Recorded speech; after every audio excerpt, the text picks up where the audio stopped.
Bien, cuando hablamos de diseño de vigas para flexión, pues entonces no es otra cosa que definir cuáles deben ser las características de dimensiones, geometría que debe tener, bueno, y material que debe tener una viga para que soporte las cargas que se le van a aplicar.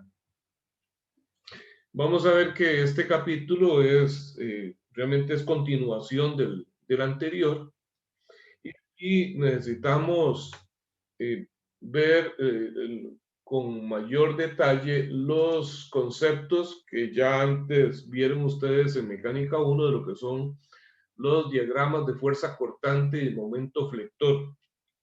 Al puro inicio en el curso yo les mencionaba que este es un tema que se va a tratar durante todo el curso.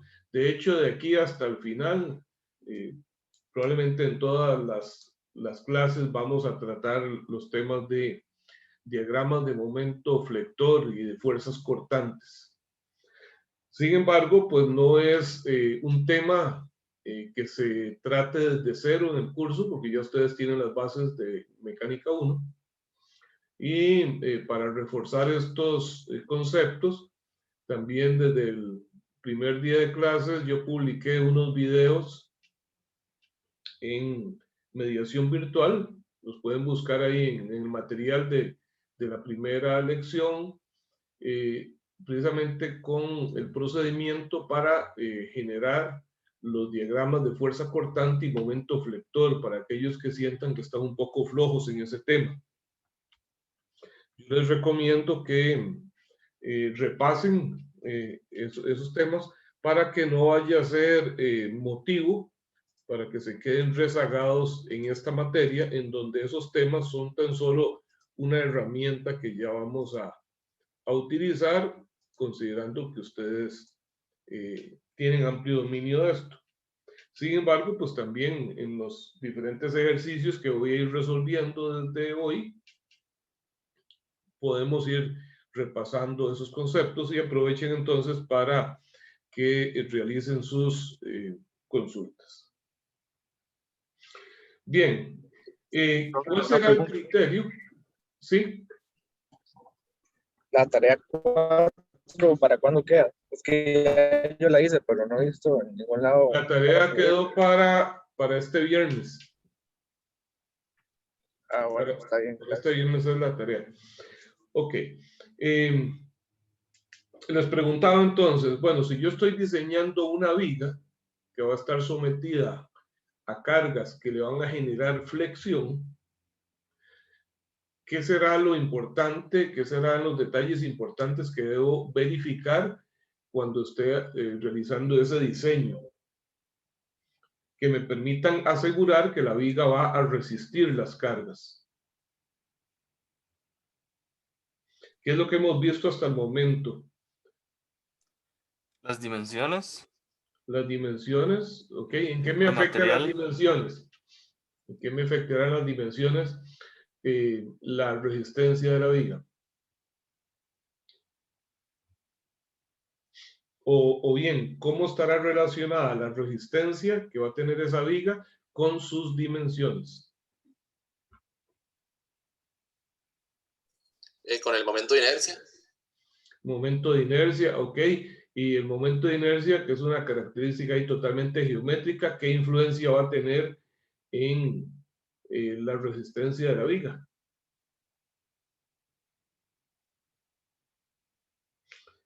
¿Qué variable podemos utilizar para definir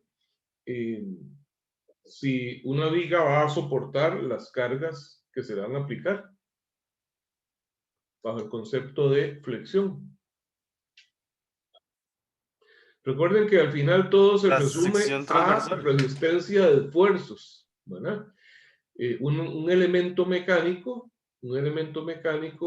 va a trabajar adecuadamente si logra soportar los esfuerzos a los que se le va a haber sometido.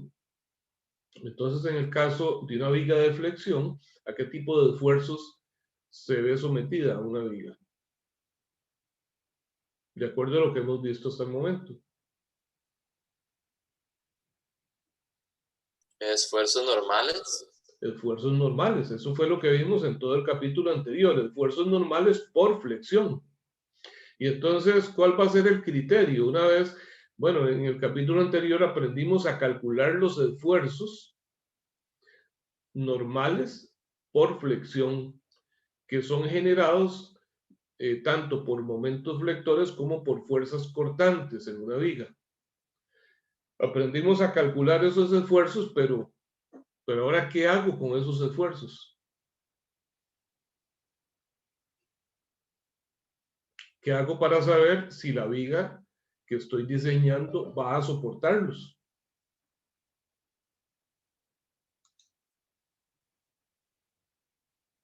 Compararlo con el esfuerzo permisible. Compararlo exactamente con las propiedades del material. Dentro de las propiedades del material, pues entonces están indicados los esfuerzos permisibles. Bueno, realmente el esfuerzo permisible no está en las propiedades del material, ¿verdad? El esfuerzo permisible resulta de aplicar un factor de seguridad al esfuerzo último del material. Pero entonces está relacionado con eso, con las propiedades del material. Yo conozco o averiguo los esfuerzos últimos, en este caso en tensión y en compresión del material, aplico un factor de seguridad para determinar entonces los esfuerzos permisibles, tanto en tensión como en compresión, y voy a comparar los esfuerzos que he calculado a partir de las cargas aplicadas con esos valores. Y entonces mi viga funcionará adecuadamente siempre y cuando los esfuerzos máximos a los que yo la vea sometida sean inferiores a los esfuerzos permisibles, inferiores o máximo iguales a los esfuerzos permisibles. ¿Estamos bien? Sí. Ok. Sin embargo, en el capítulo anterior, generalmente me dieron el momento flector que soportaba la viga, me dieron un momento flector que soportaba la viga, o me dieron información para calcularlo, pero bajo condiciones de carga muy sencillas. En este capítulo, pues vamos a continuar con ese mismo análisis, pero vamos a determinar nosotros cuáles son esos momentos flectores a los que se va a ver sometida la viga. ¿Ok? Para ello, vamos a empezar entonces con un ejemplo, un ejercicio. Voy a hacer el ejercicio 5.11. En el ejercicio 5.11 tenemos una viga apoyada en sus extremos.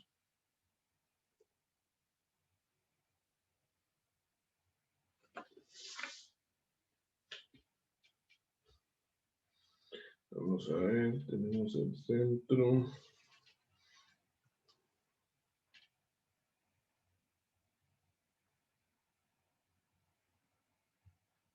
Ok. En el extremo izquierdo, llamado A, tengo un apoyo fijo.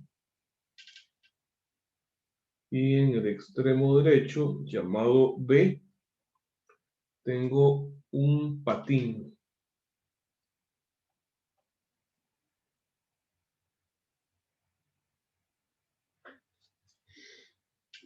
Bien. La viga se ve sometida a la acción de dos cargas concentradas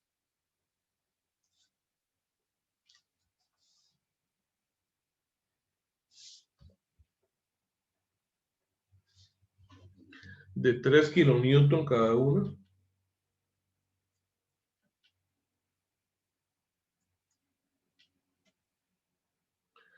En los puntos C y D. Perdón, C y E. El punto D es el punto central, en donde se aplica un momento flector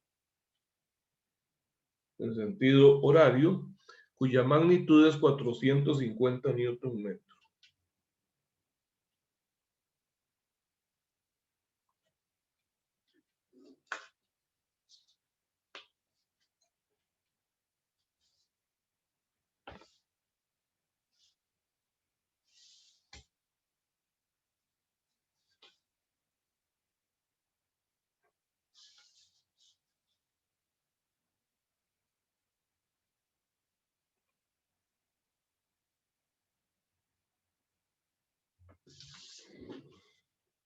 Las dimensiones están dadas en milímetros.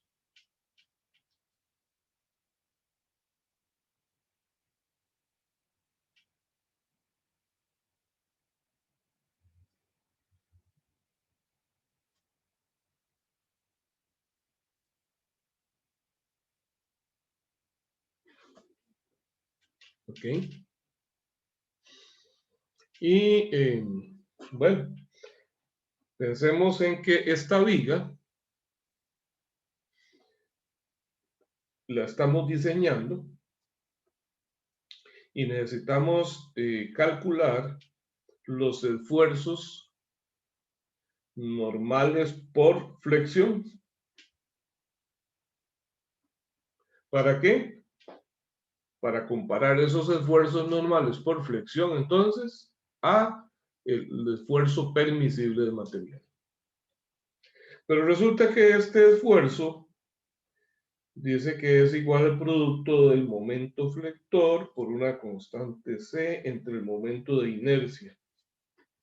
¿Ok? ¿Cuál es este momento flector que tengo que utilizar ahí? ¿Será este de 450 newton metro? ¿O será otro? ¿De dónde tomo ese valor? ¿Qué creen ustedes?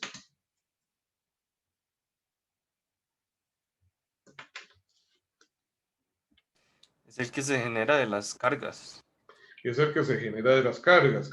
Y podríamos decir que ese momento, el momento flector que se genera a lo largo de esa viga AB es uniforme o es constante. No, No, no lo es. Entonces, si ese momento flector no es constante, ¿cuál va a ser, cuál será el valor del momento que tengo que poner ahí en esa fórmula? El máximo, supongo. El momento flector máximo, exactamente. ¿Por qué razón? Porque, bueno, puede ser que una sección de la viga casi no soporte cargas, que el momento flector que soporta es muy bajo o incluso cero, pero otra va a estar sometida a un momento flector muy grande. Entonces, ¿qué es lo que me interesa? El momento flector máximo. ¿Ok? Momento flector máximo. Eso es lo que yo necesito ahí. ¿Y de dónde obtengo ese momento flector máximo? Los diagramas, tal vez. Los diagramas, efectivamente. Necesito hacer los diagramas de momento flector. Lo que pasa es que para poder hacer el diagrama de momento flector, pues tengo que hacer otras cosas previas, ¿verdad? Entonces, por ahora nuestro problema se limita a determinar cuál es el momento flector máximo que va a soportar esta viga, para posteriormente utilizar esos resultados en esta fórmula. ¿Está claro qué es lo que tenemos que hacer entonces? Sí. Bien. Pues de eso se trata entonces este capítulo. Entonces, ¿cómo inicio? ¿Qué tengo que hacer para iniciar el desarrollo que me lleve a determinar el momento flector máximo? ¿Con qué empiezo?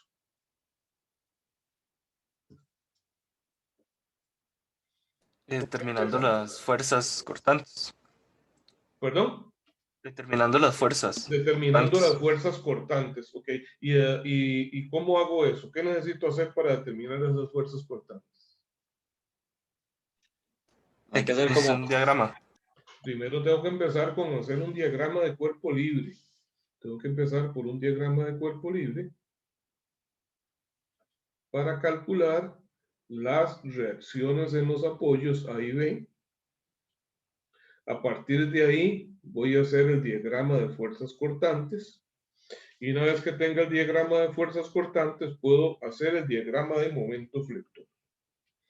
Bueno, ¿qué tipo de reacción es la que se pone en B? Cuando hay un patín, ¿cómo es la reacción? En el eje Y. En el eje Y. Y para hacerlo más genérico, es perpendicular a la superficie, ¿verdad? Algo muy importante, ya que lo estoy mencionando en este momento, perpendicular a la superficie. Si, por ejemplo, la superficie en que se apoya el extremo B fuese un plano inclinado, no lo voy a hacer aquí para no manchar el dibujo, pero si fuese un plano inclinado y no horizontal, como lo puse, si fuese un plano así, la reacción en B sería perpendicular al plano, ¿verdad? Sería inclinada.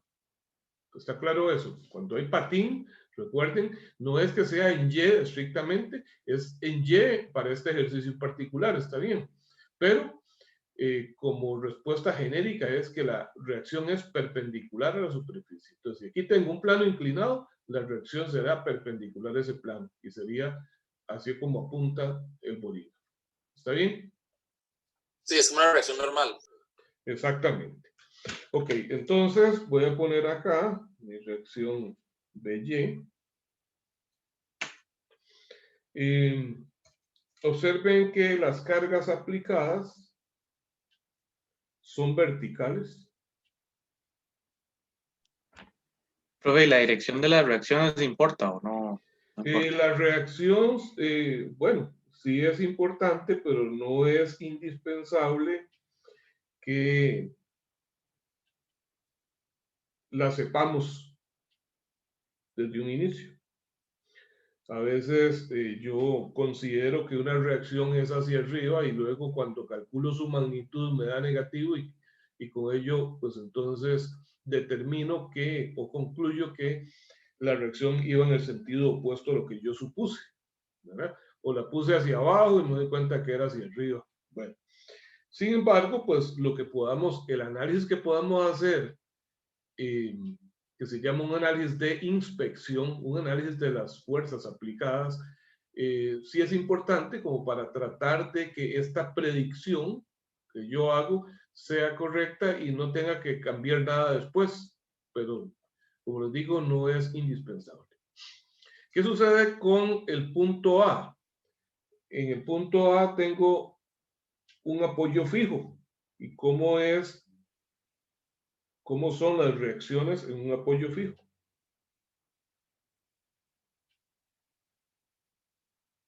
¿Qué tipo de reacción se pone en un apoyo fijo? En X y Y. X y Y, ¿ok? Sin embargo, igual, pues antes de poner esas reacciones, me voy a cuestionar si existen o no y en qué sentido podrían ser. Bueno, con toda seguridad tiene que haber una reacción en Y, porque tiene que soportar las cargas que se le están aplicando a esto. De lo contrario, pues esto sencillamente, como las cargas, las fuerzas aplicadas son verticales y hacia abajo, pues esto tendería a moverse hacia abajo. Entonces, definitivamente aquí tiene que haber una reacción vertical y debería ser hacia arriba también. Pero ¿qué pasa con la reacción horizontal? Un AX que corresponde al tipo de apoyo. Bueno, primero analizo, ¿hay alguna carga aplicada que tenga componente en X? No existe. No. Todas las cargas aplicadas son en Y. Entonces, si yo pongo una X, de una vez me voy a dar cuenta cuando haga sumatoria de fuerzas en X, que cuál sería el valor de esa reacción. 0. 0. Entonces, ni siquiera la voy a poner. O sea, ya de una vez concluyo que aunque este apoyo podría soportar una fuerza en X, como no hay ninguna fuerza que tienda a mover esa viga horizontalmente, entonces a X no existe. Bien, empezamos con eso y ahora entonces tengo que plantear ecuaciones de equilibrio para determinar la magnitud de esas fuerzas. ¿Ok?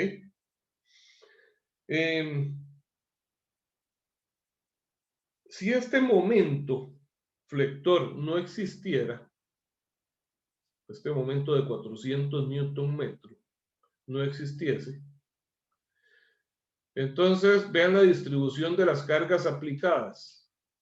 Dos cargas de igual magnitud y aplicadas de manera simétrica con respecto a la viga. ¿Lo observan? Sí. Ambas Sí. están a 300 milímetros de un extremo. Entonces, si fuese así, por simetría, yo puedo decir que las reacciones en A y en B también tendrían que ser iguales. ¿Estamos de acuerdo? Iguales entre sí. Sí. Ahora, si la carga estuviera, si solo tuviese una carga, solo tuviese la de la izquierda, entonces ahora al tener una carga solamente una y más cerca de A, pues en ese caso entonces AY sería mayor que BY, porque tiene que soportar más carga. Si por el contrario solo existiese esta de la derecha, al estar más cerca de B, pues entonces eso provocaría que BY sería más grande que AY. Pero cuando tengo simetría, como es esto, entonces puedo decir que esas dos fuerzas son iguales.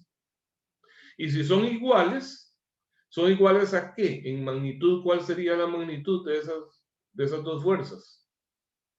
6 kilonewtons. La mitad de 6. O sea, yo sumo, las fuerzas Sí, totales 3 son cada 3 una. y 3, 6, y la mitad cada una, entonces vuelven a ser igual que estos dos, ¿verdad? ¿Qué pasaría si además de esas dos de 3 pongo una de 4 en el puro centro, hacia abajo también? Entonces cada una sería 5. Entonces ahora son 3 y 3, 6 y 4, 10, entre 2, 5, 5 y 5. Eso es puramente por simetría. Y en un caso como este, ustedes pueden indicar de una vez sus respuestas sin presentar ecuaciones que demuestren su cálculo, que sencillamente le indican por simetría AY igual a BY igual a tanto. Ok. Ahora, pero les dije, si no estuviese este momento. ¿Por qué razón? Bueno, ¿qué es lo que genera ese momento? Ahora vamos a hacer otro ejercicio diferente. Ahora consideremos que solamente está el momento flector y que no existe ninguna de estas dos fuerzas. ¿Qué sería lo que tiende a hacer ese momento flector?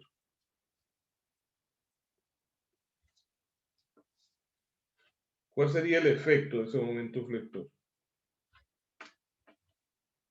Ese momento flector, siendo esta la viga aplicada en este punto que he marcado, tendería a ser algo así, ¿verdad? Tendería a ser algo así. A levantar el punto A y tratar de bajar el punto B. ¿Estamos de acuerdo? Entonces, Sí. en ese caso generaría una reacción sobre B para abajo. La reacción del apoyo sería opuesta, sería hacia arriba, tal y como lo hemos puesto. Pero también generaría una fuerza hacia arriba en el extremo A. Y la reacción entonces en A debería de ser una fuerza hacia abajo. ¿Estamos de acuerdo? Ok, bueno, pero resulta que no tenemos ni solo esto, ni solo esto. Tenemos ambas cosas. Entonces, por esta razón, tenemos que tener cuidado de no cometer el error de pensar que hay simetría. O sea, ya aquí definitivamente las fuerzas AY y BY no son iguales, ¿verdad? Por el hecho de tener tanto fuerzas como un momento flector. Bueno, entonces, ¿qué vamos a hacer? ¿Qué ecuación planteamos para averiguar esas reacciones? Generalmente la ecuación más útil para empezar, que no va a ser la única, va a ser la de sumatoria de momentos. y voy a procurar calcular momentos en algún punto en donde esté aplicada una de las fuerzas incógnitas para que no participe en la ecuación y me reduzca la cantidad de incógnitas presentes en esa ecuación. En este caso se me ocurre, por ejemplo, calcular momentos en A. Entonces digo sumatoria de momentos en A igual a 0. Siempre es importante indicar cuál es el sentido positivo que vamos a utilizar. Este es el sentido positivo por omisión, pero sin embargo ustedes pueden hacerlo al contrario. Decir, bueno, no, por la forma en que están acomodadas las fuerzas, voy a poner los momentos positivos en sentido horario, pero lo indicamos. ¿Okay? Bueno, entonces empiezo, estoy en el punto A, la primera fuerza que me encuentro moviéndome hacia la derecha es esta de 3 kN, que produciría un giro en sentido horario alrededor de A, cuya magnitud sería 3 kN por 300 milímetros, ¿verdad? Entonces sería menos 3 por punto 3 metros. Lo voy a trabajar en kilonewtons para no... entonces, luego recordemos... no lo puedo hacer porque tenemos un momento también acá y este está a 1 newton metro. Entonces, voy a ponerle acá mejor menos 3000 por 0.3. Ok. Ok, ahora continúo moviéndome hacia la derecha, me encuentro este momento de 450 newton metro. Debo recordarles que los momentos aplicados, no importa dónde estén aplicados, siempre se van a sumar o restar en función de su signo en el punto donde estemos calculando momentos. O sea, no quiere decir que porque ese momento no está aplicado acá, no lo tengo que considerar en la ecuación. Siempre se va a considerar la ecuación de momentos sin importar dónde esté aplicado. Entonces tengo 450 newton metro, que es en sentido horario, sería negativo también, menos 450. Continúo, ahora tengo la segunda fuerza de 3 kN, que también me produce un giro en sentido horario, sería negativo, otra vez menos 3000, pero esta vez la distancia va a ser 300 más 200 más 200 son 700 milímetros, o sea, 0.7 metros. Y por último me encuentro la fuerza BY, que genera un momento en sentido antihorario, por lo tanto sería positivo, que sería más BY por la longitud total de la viga, que sería 3 y 3, 6 y 4, 10.000 milímetros, o sea, 1 metro. Y eso es igual a 0. Observamos que en la ecuación solo hay una incógnita, que es BY, y entonces de aquí vamos a despejar que BY, vamos a ver si lo paso al lado derecho, todas estas cosas mantienen... Profe, Belle no es positiva. Positiva, sí, gracias. Gracias, sí. Ok, entonces dejo BY al lado izquierdo y paso todo a sumar al otro lado. Entonces tengo 3000 por punto 3 es 900 más 450 y 3000 por punto 7 es 2100. Y el 1 pasa a dividir, ¿verdad? Entonces tengo que BY va a ser, vamos a ver, 2100 y 900 son 3000, 3450 newton. ¿Ok? Y ahora que ya tengo BY, basta con hacer sumatoria de fuerzas en Y para determinar cuánto es a Y. Entonces digo sumatoria de fuerzas en Y igual a 0. Tengo que AY menos 3000 más BY, que es 3450, es igual a 0. Entonces de aquí despejo a Y. Estos 6000 pasan al otro lado positivos y estos 3400 pasan negativos. Entonces sería 6000 menos 3450 me da 2550 newtons. ¿Ok?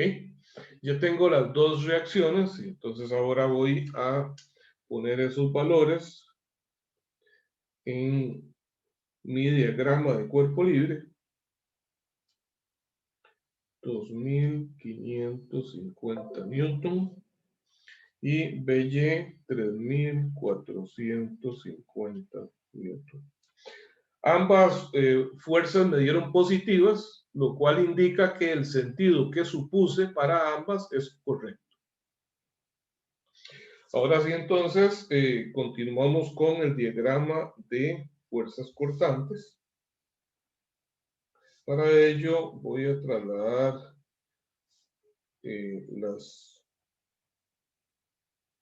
todos los puntos de aplicación de las fuerzas.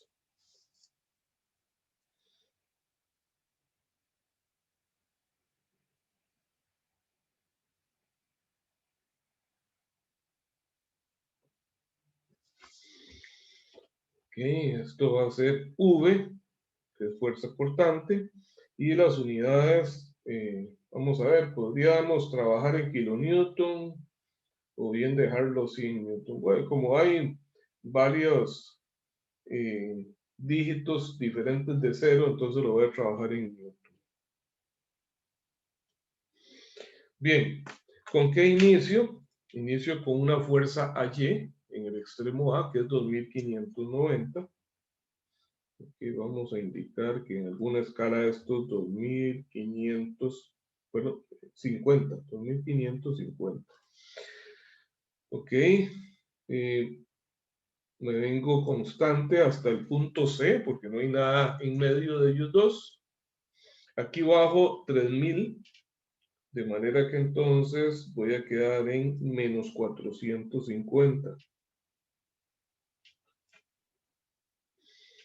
Ahora entre los puntos C y D no hay ninguna fuerza, tampoco entre los puntos D y E, entonces se mantiene constante hasta el punto E, en donde me encuentro ahora otra fuerza de 3000, de modo que voy a llegar ahora a menos 3450. Permanece constante hasta llegar al extremo B, en donde me encuentro una fuerza de igual magnitud pero positiva, de manera que el diagrama me cierra en cero. Recordemos que el diagrama no está bien si no me cierra en cero.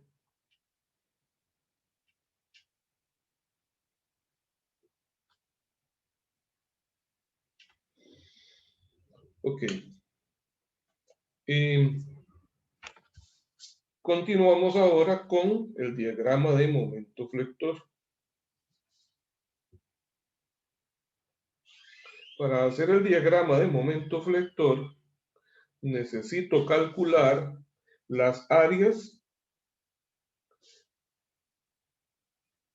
del diagrama de fuerzas cortantes. Esto va a ser entonces M en magnitud newton metro. Ok. Hay una condición especial acá. A esta área le voy a llamar área 1. Esto que sería la segunda área, que lo veo uniforme, resulta que a lo largo de la distancia entre C y E está el punto medio D, en donde he aplicado un momento flector. Entonces, eso va a implicar que esta área la divida en dos, o sea, desde C hasta D y de D hasta E, porque en medio hay un momento aplicado. Entonces, voy a hacer una división. Esto le llamo 2, área 2, área 3 y área 4. Y voy a calcular por acá esas áreas. El área 1 sería 2550 por la base, que es 300 milímetros, o sea, 0.3. 2550 por 0.3. Eso nos da 3 por 0, 0, 3 por 5, 15, por 5, 15 y una 16, 3 por 2, 6 y una 7, 765 y son newton por metro, porque estoy multiplicando newton en la vertical por metros en horizontal. Ese es el área 1. El área 2, primero que nada es negativa, es menos 450 por 200 milímetros, 0.2. Entonces eso me da menos 90 newton metro. El área 3 es idéntica a la 2.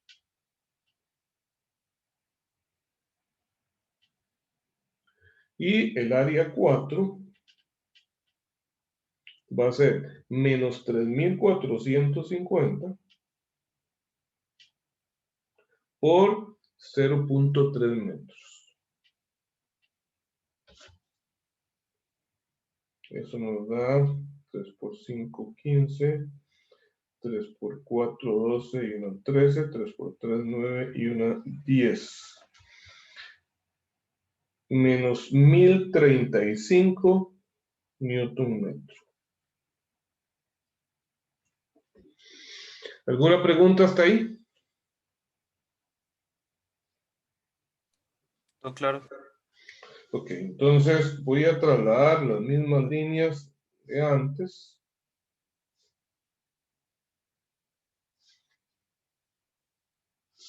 Esta es la forma correcta en que se deben hacer los diagramas.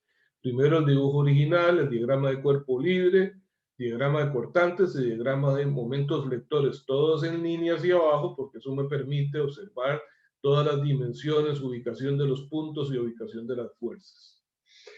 Bien, empiezo entonces preguntándome si existe o no algún momento en el extremo A.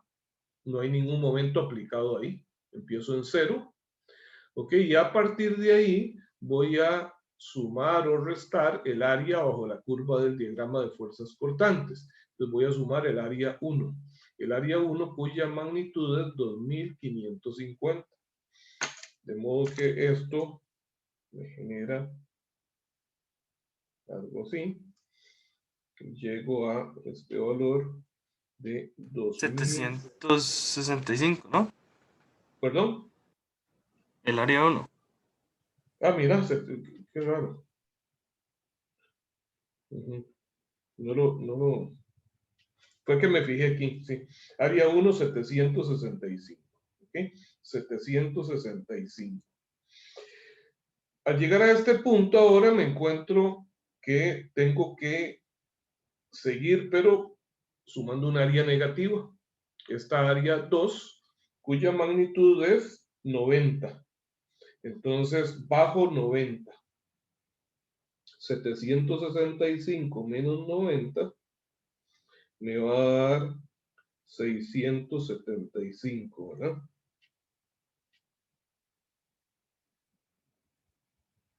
¿Ok? Pero al llegar a este punto me encuentro que hay un momento aplicado. ¿Ok? Este momento aplicado, y por favor mucha atención con eso, porque si no lo recuerdan, esto podría ser motivo de error.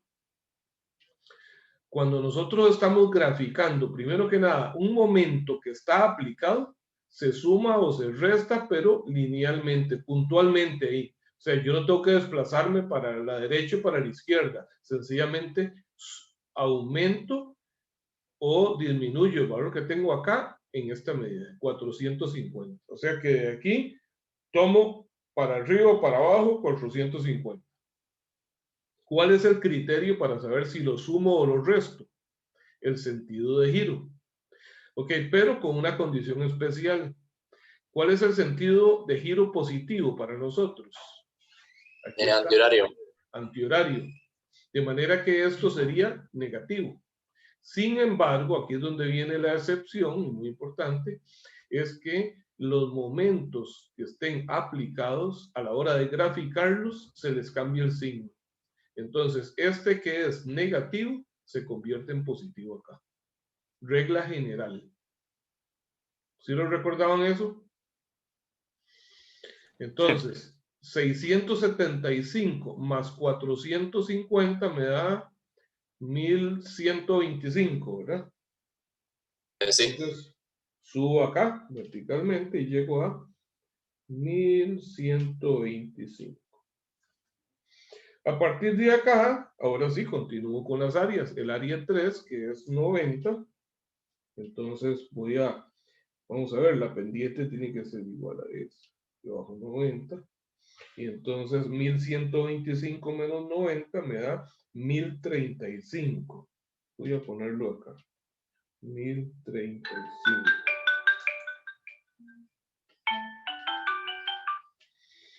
Ok, 1035. Y a partir de ahí, ¿qué sigue? Tengo que de nuevo continuar con las áreas. Y lo que me falta es el área número 4, que es negativa y cuya magnitud es 1035 también. Entonces, con eso, llego a 0.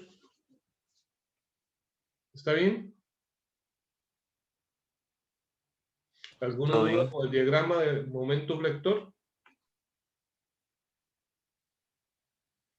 Bien, entonces, de todo esto que hemos hecho, ¿cuál es la información que ando buscando? el máximo, El eh, momento flector máximo. Entonces, M máximo es, ¿cuál sería el momento flector máximo ahí? 1125. 1125 newton metro. Ese es el que voy a utilizar para determinar cuál es el esfuerzo normal máximo. Y lo tengo que calcular tanto en tensión como en compresión.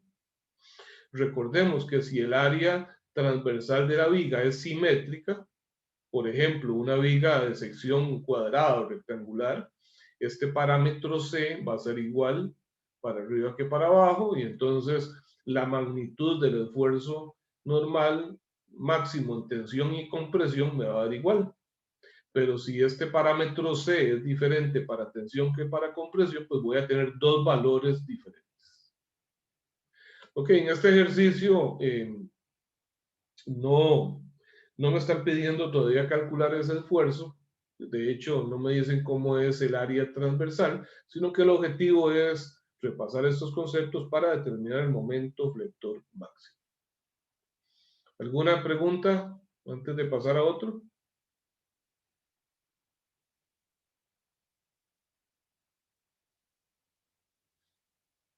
Está claro todo.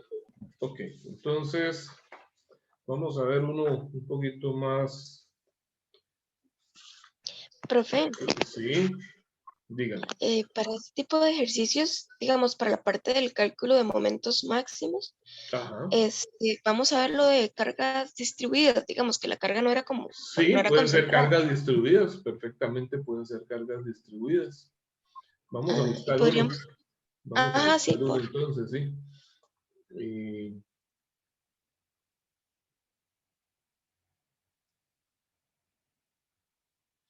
Vean, voy a hacer uno de cargas distribuidas, pero antes vamos a hacer otro porque estoy viendo también un detalle importante acá en un ejercicio que es el que sigue ahorita, el 5.12, que involucra un detalle importante. Tal vez no sea necesario, no, sí, estamos empezando, resolverlo totalmente, pero bueno, mejor lo hacemos completo. Es el ejercicio 5.12.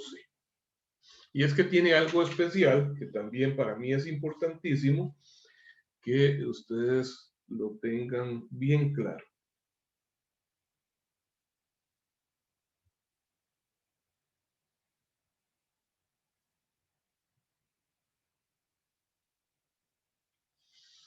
Vamos a ver, está dividido en 4 partes iguales.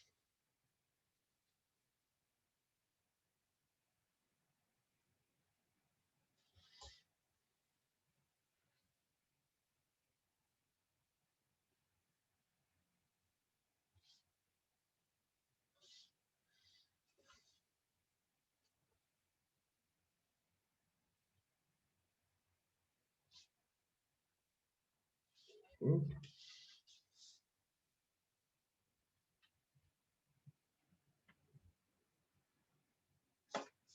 La geometría de esta viga es un poco inusual. Resulta que este punto de acá está apoyado por medio de un pasador, en un apoyo fijo contra una superficie superior, como que está ahí contra un techo. Y este otro punto está apoyado por medio de un patín a una pared vertical.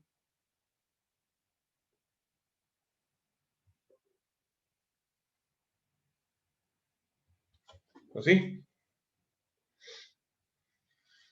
Entonces, vamos a ver, ustedes se preguntarán, bueno, en este caso, ¿cómo se va a sostener este punto? ¿Se imaginan qué podría pasar si hacía como está esa viga, yo la suelto?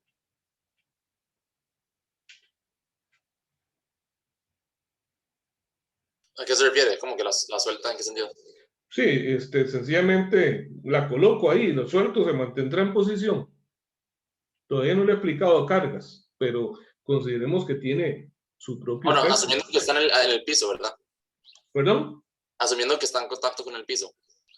No, es que no está en contacto con el piso de ningún lado, porque vea que se está sostenida arriba, como le dije, está como sostenida del techo y aquí está pegando contra una pared nada más. El propio peso de la viga, que dicho sea de paso, eso es algo que de momento no consideramos.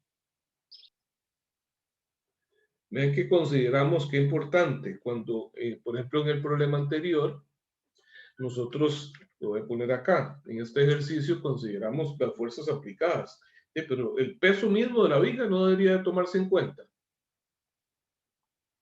Me pregunto yo. Aunque sí, ¿verdad? Claro, claro que debería tomarse en cuenta, es una fuerza también. ¿Y cómo se aplica? ¿Concentrado en un punto? Bueno, y Centro si de la masa. viga es simétrica, yo podría ponerla en el centro de masa. ¿Ok? Pero lo cierto es que el peso no es una fuerza concentrada, es una fuerza distribuida. ¿Estamos de acuerdo? Sí. Se distribuye a lo largo de toda la viga. No es que aquí no pesa nada y aquí no pesa nada y solo pesa en el centro. No, eso es una simplificación para, a la hora de calcular reacciones, poner el peso entonces en el centro de masa. Pero lo cierto es que está distribuido a lo largo de toda la viga. ¿Y por qué no lo consideramos? Bueno, es una simplificación puramente didáctica ahí para resolver más fácil el problema. Bueno, lo que sucede es que, salvo casos especiales, usualmente el peso de la viga es despreciable en comparación con la magnitud de las cargas que va a soportar. ¿Ok? Entonces, no es descabellado hacer esa simplificación, pero habrá casos particulares en que sí se debe tomar en cuenta. ¿Ok? O sea, resumiendo, generalmente el peso de la viga es muy pequeño en comparación con las cargas que puede soportar. Entonces, no va a representar variaciones importantes en los valores obtenidos. Pero si yo quiero hilar muy fino, pues debo hacer esos ajustes. Ok, entonces en este caso, pues que aún no vamos a considerar aquí el peso, pero pensemos en que no tuviese, sencillamente esa viga pesa, y entonces la descanso sobre en esos dos apoyos. ¿Y cómo creen ustedes que se tienda a mover esa viga? ¿Se mantendrá ahí en posición o tenderá a moverse en algún sentido? ¿Cuál sería el movimiento entonces que podría experimentar esa viga? Quiere girar alrededor del soporte de arriba. Tendería a Deslizarse girar en la alrededor pared. del soporte de acá. De acuerdo. Como observemos que este soporte no está centrado, sino que está más recargado al extremo derecho, entonces, ¿cómo se imagina usted girando esa viga alrededor de G? ¿En sentido horario o en sentido antihorario? Antihorario. Antihorario, ¿ok? Pero a la hora de tratar de girar en sentido antihorario, resulta que esta pared se lo impide. ¿No? ¿Por qué? Porque le hace una fuerza para allá. Entonces ven que efectivamente sí funciona ese apoyo, ¿sí? ¿Está bien? Sí. Ok, bueno, resulta que ahora además le coloco una fuerza aquí.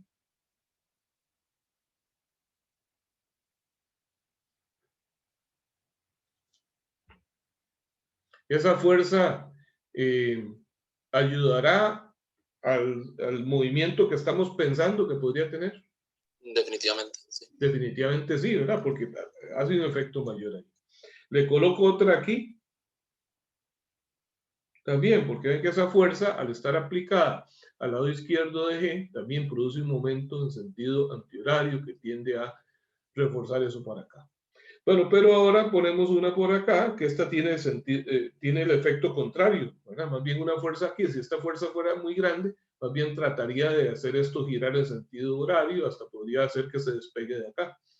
Pero bueno, vamos a ver que la magnitud de las fuerzas es tal que eso no es posible que suceda, porque primero que nada, estas dos tienen la misma magnitud y esta de acá es mucho mayor. ¿Ok? Profe, igual, digamos, ¿Sí? si fuera el caso que el soporte en C no, si no existiera ese soporte y la Ajá, fuerza, digamos, del centro, igual la fuerza de la izquierda estaría más separada, supongo que haría un momento mayor. exactamente, tiene toda la razón. Ujú. Ok, vamos a ver estas distancias de acá, que son la altura del punto G y del punto C, son de 8 pulgadas. Y horizontalmente, todas estas distancias son iguales.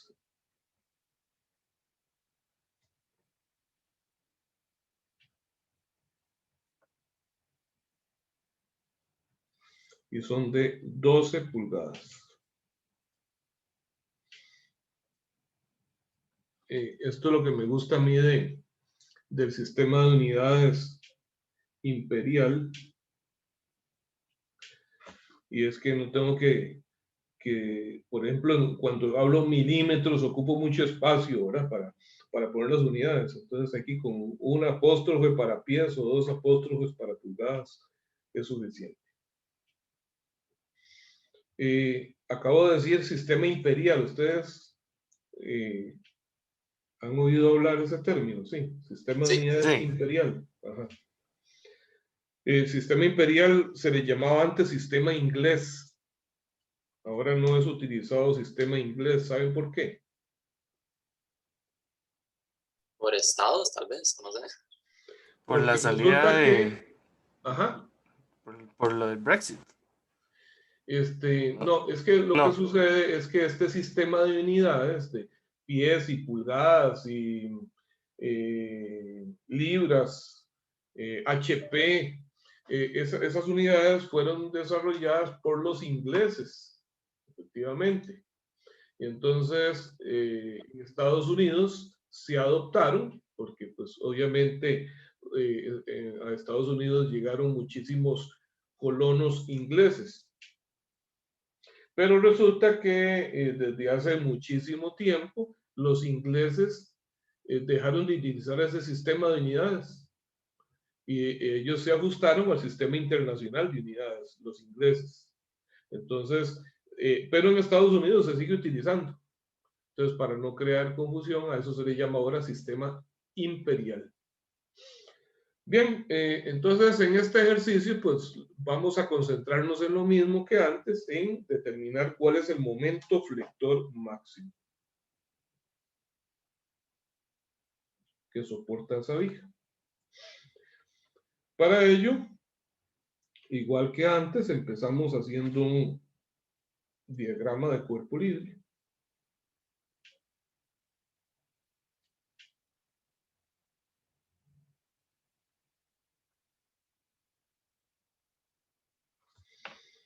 Y veamos qué tengo que poner en el punto G. ¿Cómo será la reacción en G? Es un pasador lo que tengo, es un apoyo fijo. ¿Y cómo será la reacción en C? En C lo que tengo es un patín. Empecemos por C. ¿Hacia dónde sería la reacción en C? En X, En probablemente eje hacia la X. izquierda. ¿Por qué razón? Porque la superficie es vertical. La perpendicular a la superficie es una horizontal. Efectivamente, CX. Ahora, CX lo pongo hacia la derecha o hacia la izquierda. La reacción que genera la pared sobre este apoyo será así, hacia la izquierda, o será hacia la derecha. Debería ser hacia la izquierda. Hacia la izquierda. Nunca un patín puede ejercer una reacción hacia la superficie, porque sencillamente, o sea, si no hay reacción para allá, es porque esto se suelta. O sea, si yo le aplicara una fuerza muy grande aquí hacia arriba, o esta de acá hacia abajo fuese exageradamente grande, entonces yo puedo hacer girar esto sin ningún problema en sentido horario alrededor de G. No se lo impediría el patín, porque sencillamente se pierde contacto. ¿Lo ven? Entonces, el patín solamente puede hacer reacciones hacia afuera de la superficie, nunca hacia adentro. No lo sostiene. ¿Está bien? Eso sería como pensar que la calle puede ejercer una reacción sobre las llantas de una bicicleta hacia abajo. No puede, ¿verdad? La calle no puede jalar a la bicicleta, solamente puede sostenerla haciéndole una reacción hacia arriba. Entonces, es lo mismo sucede en el patín. Entonces, aquí vamos a hablar de CX. Bueno, voy a colocar las fuerzas de 400.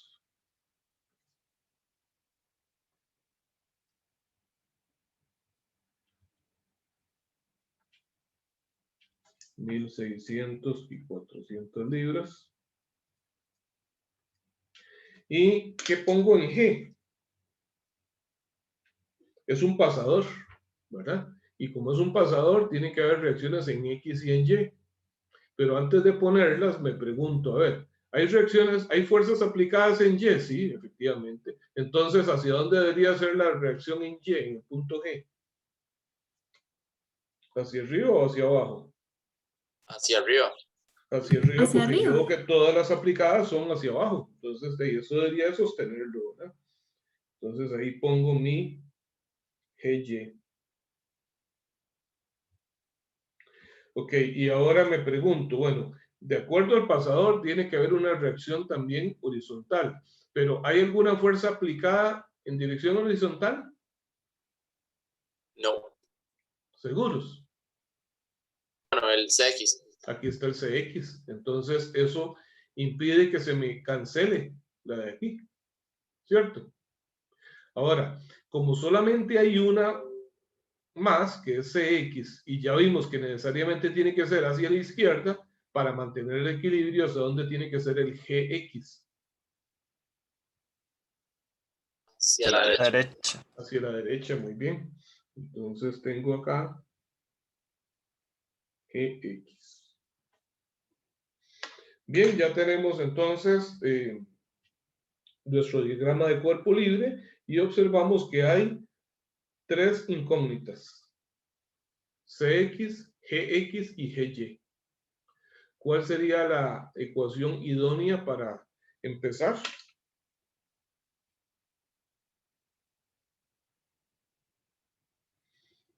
Momentos en G. Es arriba. Momentos en G. Muy bien, ¿por qué en G? Primero, lo aconsejable es escoger un punto en donde se esté aplicando una de las fuerzas incógnitas para que esa no participe. Entonces, esos puntos pueden ser C o G. Y entonces, ¿por qué G y no C? Porque en G participan dos fuerzas, ¿verdad? Entonces, son dos que no van a actuar en la ecuación de momentos. De manera que en esa ecuación de momentos solo va a participar una de las incógnitas, que es CX, y con eso averiguaríamos su valor. Bien, entonces digo sumatoria de momentos en G igual a 0. Empiezo de izquierda a derecha. La primera fuerza es la de 400 libras, que genera un giro en sentido antihorario, que sería positivo. Sería 400 por ¿qué distancia?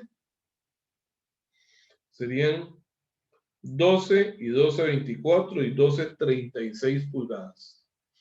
Tomen en cuenta que las unidades de longitud en un problema de que está con sistema imperial para calcular momentos, vamos a usar siempre pulgadas. Si estuviese en pies, entonces vamos a pasar esos pies a pulgadas. ¿Por qué razón? Porque resulta que las propiedades del material, como módulo de elasticidad, por ejemplo, o esfuerzos permisibles, van a estar dados en PSI, ¿verdad? Que son libras por pulgada cuadrada. Entonces, por eso las de longitud, para que coincidan en mis ecuaciones, tienen que estar dadas en pulgadas. Entonces sería 400 por 36.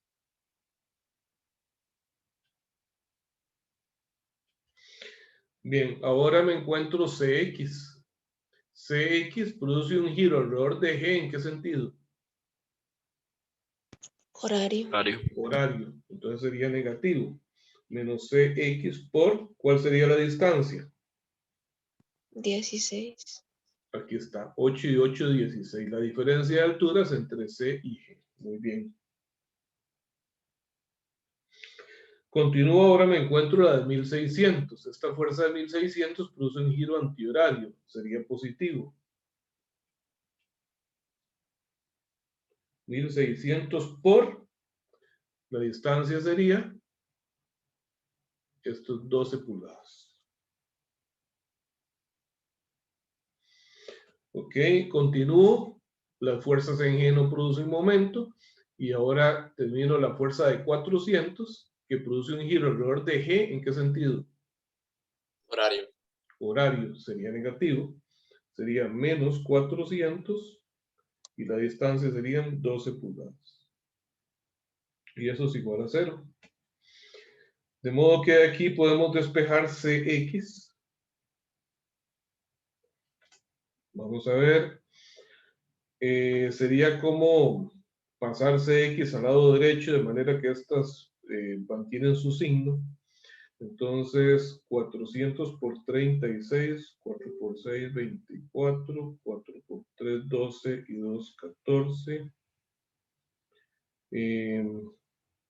0, 0. Luego 1600 por 12. También positivo. ¿Cuánto es 1600 por 12? 19.200. 19.200. Menos 400 por 12 son 4.800, ¿verdad? Sí. Y todo dividido entre 16. Veamos cuánto les da eso. 1800. Sí, igual. Perfecto. 1.800 libras. ¿Ok?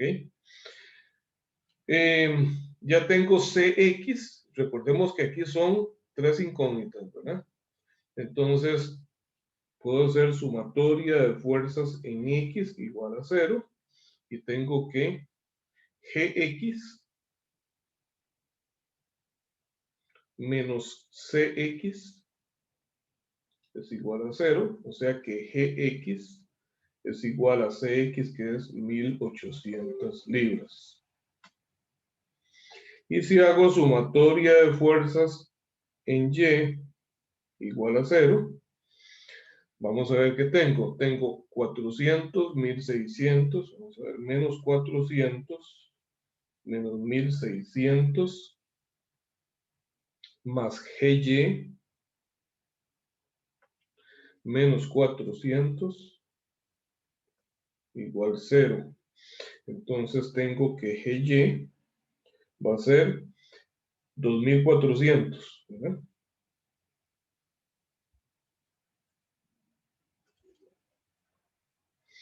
Ya tenemos todas las incógnitas, entonces ahora sí podemos hacer mis diagramas de fuerza cortante y momento flector. Bien, pero para esto, y esto es lo que me interesó, lo que observé en ese ejercicio, como un detalle muy importante, es que nuestra viga, para efectos de análisis, lo que vamos a analizar es esta viga horizontal, ¿verdad? Es esta pieza horizontal. Entonces, lo que me interesa es ver los efectos de todas las fuerzas a esa altura de la viga. Entonces, ¿qué sucede con eso? Bueno, que yo voy a hacer un sistema fuerza par equivalente de lo que es la viga original y las fuerzas que actúan sobre ella.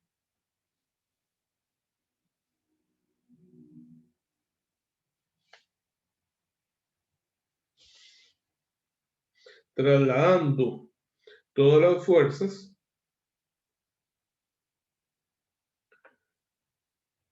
a la sección horizontal de la viga. Entonces, ¿a qué me refiero con trasladar? Bueno, que CX ya no lo voy a poner acá, sino que aquí, en el punto D. Y que GX y GY los voy a poner aquí, en el punto F. Pero ¿qué pasa cuando yo ponga la fuerza CX aquí? ¿Producirá exactamente el mismo efecto que en su posición original? No, hay Se que genera un momento. trasladarla con el Genera un momento. momento, exactamente. En la posición original genera un momento que aquí no lo hace, ¿verdad? Ese momento es en sentido horario. Entonces, voy a poner aquí MC. ¿Está bien? Ahora, la fuerza GY, de ahí la paso para acá. ¿Tiene exactamente el mismo efecto o hay algo diferente en la posición original que en la nueva posición? Con GY no pasa nada. Ahí no hay ningún problema. Pero GX sí. Al trasladar GX para acá, entonces ahora me doy cuenta de que en su posición original producía un momento que ahora aquí no lo hace. Y ese momento es en sentido horario también, que la vamos a llamar MG. ¿Está bien? Bueno, aparte de eso, tengo que poner las fuerzas originales. 1600 libras. 400 libras. Y 400 libras.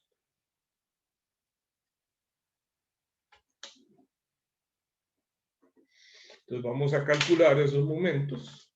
¿Cuánto será MC? Va a ser el producto de CX por 8 pulgadas, ¿verdad? CX por 8.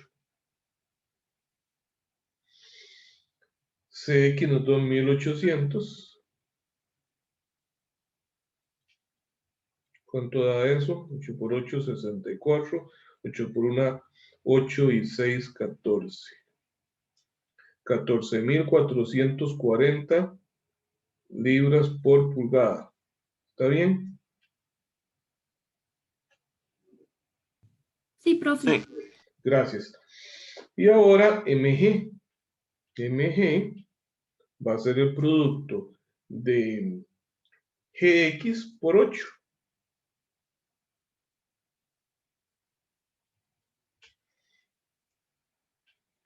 GX nos dio 1800 por 8. 8 por 8, 64. 8 por 1, 8 y 6, 14. Lo mismo. 14.440 libras por pulgada. ¿Ok? Bien. Observen que estas fuerzas de acá, no les puse nombre, que son CX y GX. Hay demasiada información ya para esto. Es conveniente trabajar en una escala un poquito más grande. Estas dos fuerzas, ¿qué característica tienen por su dirección? ¿Cómo son? Normales. Son fuerzas normales. No van a afectar mi diagrama de fuerzas cortantes ni mi diagrama de momento flector. ¿Estamos de acuerdo? Sí. Entonces, bueno, ahí van a quedar porque existen. Pero empezamos entonces con el diagrama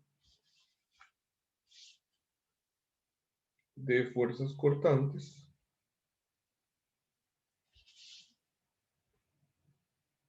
Está muy interesante este ejercicio, no sé por qué no lo había, es primera vez que lo veo, no lo había resuelto y está muy interesante por estas características particulares, ¿verdad? De esos apoyos en puntos alejados de la viga. Bien, entonces empiezo, ok, vamos a poner la indicación del eje, fuerza cortante en libras. Siempre indiquen las unidades para evitar tener que ponérselo a la par a cada número. Ok, empiezo con 400, que es negativo. A partir de acá, vengo al punto D. No hay ninguna fuerza cortante adicional. Continúo hasta el punto E. Aquí me encuentro con la fuerza de 1600. Hacia abajo, de manera que entonces voy a llegar a 2000.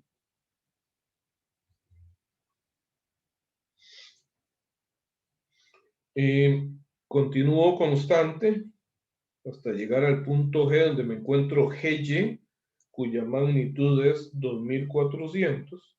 Entonces quiere decir que sobrepaso el eje horizontal y llego a 400. Ahora continúo eso constante hasta llegar al extremo B, en donde me encuentro otra fuerza de 400 y con ello me cierra, ¿sí?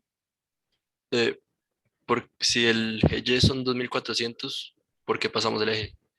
Sí, estamos. Estoy en menos 2000 más 2400 me da 400 positivo. Ah, ok. Ajá. Ok. Bien.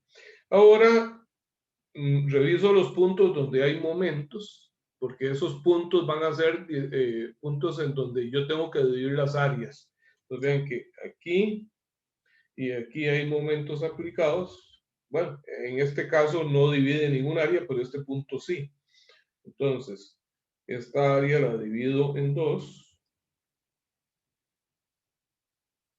Van a ser mis áreas 1 y 2.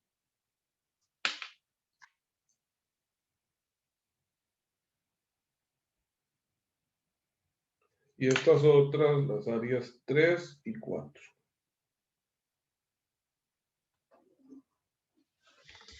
Y con esto, continúo ahora con el diagrama de momento flector.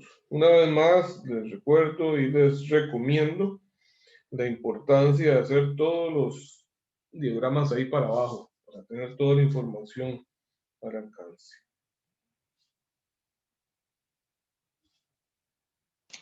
Profe, una Sí, consulta. sí, En este dígame. caso, el área 1 y 2 no pudo haber sido una sola área. Sí, pero como hay un momento flector en medio, entonces ahí se me parte el área. ¿Por qué razón? Veámoslo aquí de una vez. Vea lo que sucede. Esto va a ser el diagrama del momento. Las unidades son libras por pulgada. Porque yo empiezo mi diagrama. Primero, recuerden lo que siempre tengo que preguntarme es, ¿hay algún momento aquí? No. Arranco en 0. Y entonces ahora tengo que empezar restando, bueno, sumando, siempre va a ser sumando áreas positivas o negativas. Bueno, no hemos calculado las áreas. Pero bueno, esto es un área negativa. Entonces yo vengo y resto esa área, pero resulta que al llegar a este punto C me encuentro un momento. Y ese momento se suma o se resta puntualmente ahí. Entonces me genera una discontinuidad. Sí, sí, ya entendí, gracias. ¿Ok? Bien, entonces vamos a ver el área 1, que es igual al área 2, tiene magnitud menos 400 por 12. Área 1 igual a área 2 es igual a menos 4.800 libras por pulgada. El área 3 es de menos 2.000 por 12. Entonces es de menos 24.000 libras por pulgada.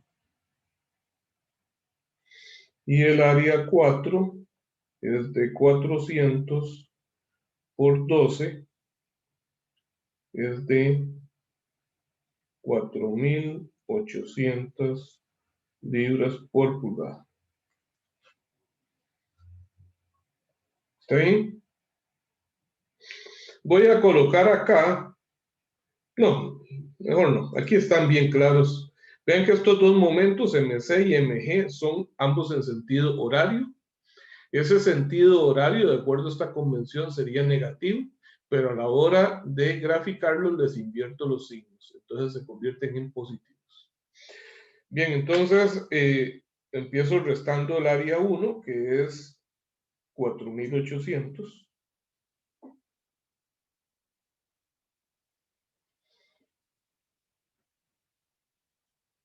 4.800 negativo acá. Al llegar a C, me encuentro entonces MC, que como les digo, es aquí negativo, aquí se invierte el signo. MC tiene una magnitud de 14.400, entonces menos 4.800 más 14.400, ¿cuánto me da? 9.600. 9.600, es justo el doble de esto. Entonces llego a 9.600.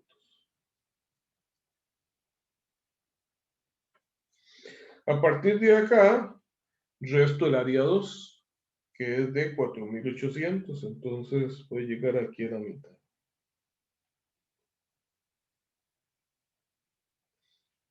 9.600 menos 4.800 da 4.800. A partir de aquí resto el área 3, que es 24.000. Entonces 4.800 menos 24.000, ¿cuánto me da? 19.600. 4.800 menos 24.000. Ajá. 19.200. 19.200, ok. 19.200. Vamos a ver, voy a alargar esto un poquito, va a ser un punto por ahí muy abajo. Obviamente aquí tampoco es que estamos trabajando a escala, pero que se ve ahí más o menos proporcional. 19.200. ¿Ok? En este punto me encuentro el otro momento aplicado, el MG, que también tiene una magnitud de 14.400, que aquí se convierte en positivo, y entonces a 19.200 negativos le sumo 14.400 y llego a ¿dónde? A 4.800. 4.800, pero siempre negativo, ¿verdad? Siempre negativo, porque esto es mayor que esto. Entonces llego aquí, ese punto que voy a encontrar va a ser también 4.800 negativo. Y a partir de aquí sumo el área 4 y el área 4 es 4.800. Entonces me queda así.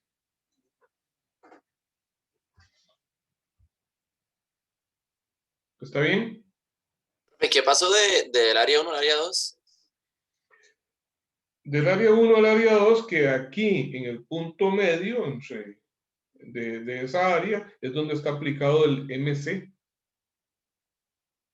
Entonces, tuve que sumar 14.400. Ah, cierto. ahí. Por eso cierto. se interrumpe el área. Y por eso les decía y le contestaba a la compañera que consultó que por qué no hice el área 1 y 2 como una sola. Y es por eso, porque el momento interrumpe la suma o resta del área. Es una discontinuidad. ¿Está bien? Sí, gracias. Ok. Bueno, ya de aquí entonces tenemos nuestra respuesta. ¿Cuál es el momento flector máximo?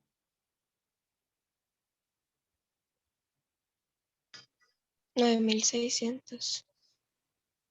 Es este. Bueno, Porque no importa realmente, ok, qué importante también, vean, otra cosa importante del ejercicio. Lo que me interesa aquí es la magnitud. ¿Qué es la diferencia en que el momento flector sea positivo o negativo? Sencillamente esto, si se dobla para acá o se dobla para allá. Eso es todo. Pero porque se doble para acá o para acá no quiere decir que la viga va a aguantar más o aguantar menos. ¿Está claro? Entonces lo que me interesa es el momento máximo, no importa si es positivo o negativo. ¿Está bien? Es 19.200 libras por pulgada. ¿Está bien? Sí. Está bien, profe. Ok. Quiero... Este ejercicio termina ahí, pero es extraordinario el montón de cosas que podemos ver en un mismo ejercicio. Vean, hay algo interesantísimo aquí y es si nos dieran el área transversal de la viga y ya tengo toda la información entonces para calcular el esfuerzo normal por flexión, ¿verdad? Utilizando esta M por C entre I. Resulta que esa viga no es que va a ser diseñada solamente por flexión. Bueno, realmente es diseñada para que soporte este esfuerzo que es un esfuerzo normal. ¿Estamos de acuerdo? Ok, Sí, pero, correcto. pero ven qué interesante. ¿Qué pasa con estas fuerzas CX y GX? Son fuerzas normales que generan esfuerzos normales. ¿Está claro? Sí. Sí. Entonces, resulta que ¿qué efecto producen sobre la viga? Por ejemplo, si yo hiciera una gráfica, vean que son iguales entre sí esas dos fuerzas. Entonces, ¿qué estado de carga generan esas dos fuerzas en la viga? Tensión. Tensión. Y esa tensión se produce a lo largo de toda la viga.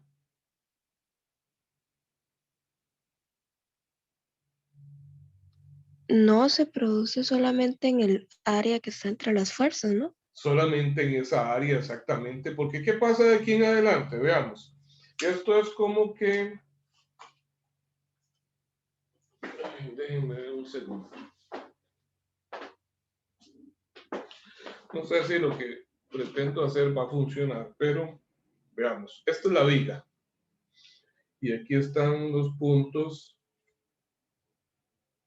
Esos puntos D y F, donde están las fuerzas. Donde está entonces ahora CX y GX. Si yo esas fuerzas las aplicara en los extremos, hacia afuera, toda la viga la voy a someter a tensión, ¿verdad? Pero si esas fuerzas las aplico aquí, entonces se va a poner en tensión esta parte, pero esta no tiene ningún estado de carga, ni esta de afuera. ¿Están de acuerdo? Sí, yo pretendí, según yo iba a poder estirar esto, pero es imposible. Pero sí se nota. Ok, ¿me explico entonces con eso? ¿Queda claro? Sí. Entonces, bueno, ¿qué implicación tiene eso cuando calculemos esfuerzos normales? Bueno, ahí que entonces, yo tengo que ver los esfuerzos normales a lo largo de toda la viga. Ya sabemos que el momento máximo se da en este punto G. Entonces, por flexión, ¿verdad? El momento flector máximo es aquí. Entonces, resulta que para cualquier punto de la viga, el esfuerzo normal sería la suma del esfuerzo normal por flexión más el esfuerzo normal por fuerzas normales. ¿Está bien? Entonces, vean que si este punto es precisamente el punto F, ¿verdad? Que es parte de esa sección que está sometido a esfuerzos normales por fuerzas normales. Entonces, este punto va a tener un esfuerzo normal total, que es la suma de este más el que generan esas dos fuerzas, que va a ser sencillamente la magnitud de la fuerza dentro del área. ¿Está claro? Sí. Recuerden del capítulo pasado que vimos que, vamos a ver, no es fácil imaginarse cómo se va a deformar esta viga por ese montón de fuerzas que actúan ahí, ¿verdad? Pero, qué sé yo, si por ejemplo ahí en el centro eso tuviese una deformación así, entre los puntos D y F, y nosotros conocemos ese, el momento flector, ya sabemos que aquí es el máximo, ¿verdad? En F, el momento máximo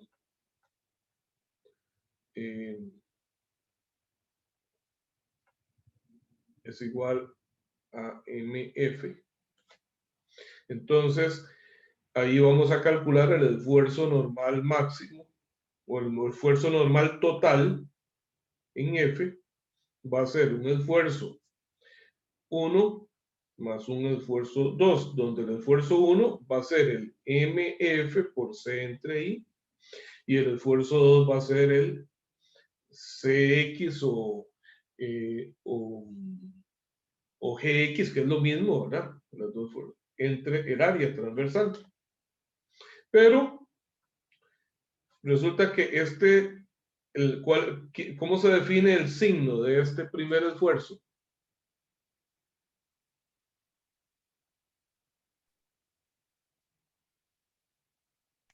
Depende de la ubicación, ¿no? Si De la está ubicación, exactamente. Entonces, vamos a ver. Como también esto tiene que ser el máximo que calculemos, lo que vamos a calcular son los esfuerzos máximos en la superficie superior y en la superficie inferior, ¿verdad? Entonces, si definimos un punto por acá, P, y un punto Q, Siempre es cuando los dos factores se sumen. Entonces, exactamente. Entonces, en el punto P va a estar en tensión. Este va a ser positivo. Entonces, aquí, si aquí le pongo P, va a ser esto más esto, porque este genera tensión en ambos puntos. Pero en el punto Q, este va a ser negativo porque genera compresión. Va a ser menos MF por C entre I más CX entre A. ¿Ok? Esto no es parte del ejercicio, pero vean que más adelante, cuando integremos toda esa información, si nos tocara analizar ese mismo problema, no podríamos obviar la existencia de esas fuerzas normales en esos dos puntos. ¿Está claro? sí. Sí, está claro. Muy bien. Bueno, entonces ahora sí vamos a dedicar los últimos minutos a hacer el ejercicio con cargas distribuidas que le prometí a la compañera que hizo la consulta. Y para eso vamos a ver. Profe, no sé si Sí, más adelante, digamos, este ejercicio, el 5.12, se analiza de esta manera que usted acaba de plantear, pero no sé, como el desarrollo del capítulo, pero si ajá. pudiéramos no sé, como desarrollarlo más, como relacionar esas fuerzas y todo eso, ya con la deformación, yo creo que sería genial. Claro, claro, ya más adelante vemos la integración de todo eso. Por ahora, por ahora solo estamos en esta parte del capítulo, lo que hace es repasar ahí esos conceptos de los diagramas de fuerzas cortantes y momento flector, ¿verdad? Por eso trato de escoger como ejercicios que reúnan una buena cantidad de conceptos ahí que nos permitan repasar. Este que acabamos de hacer, pues entonces vean que tiene un montón de cosas interesantes, ¿verdad? Y me llama la atención el hecho de fuerzas ubicadas en puntos alejados de la sección principal que también entonces generan momentos. No, esto no es el centro, es un poco más... hacia acá. Bueno, 5.15. Bueno, también no lo estoy poniendo al azar, lo he escogido por dos razones. Tiene carga distribuida, como pidió la compañera, pero no es a lo largo de toda la viga, porque a lo largo de toda la viga es más sencillo, es solo en una sección. Y otro aspecto interesante que me gusta de es que los apoyos no son en los extremos, es solo un extremo y otro acá es un punto medio. Entonces, este punto que se llama C tiene un apoyo de patín y el extremo de la izquierda que se llama A, un apoyo fijo. En medio de A y C, es este punto,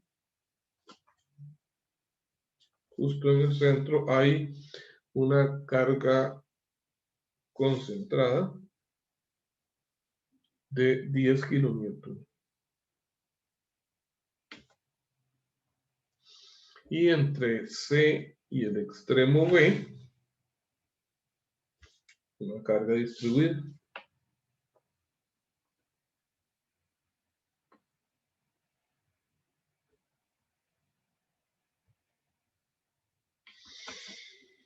Ok, las distancias son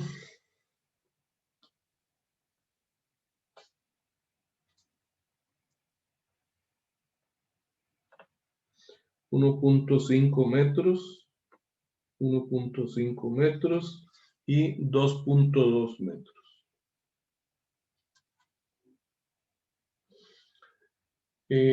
Por alguna razón, vamos a leer ahora el enunciado, nos dan el área transversal,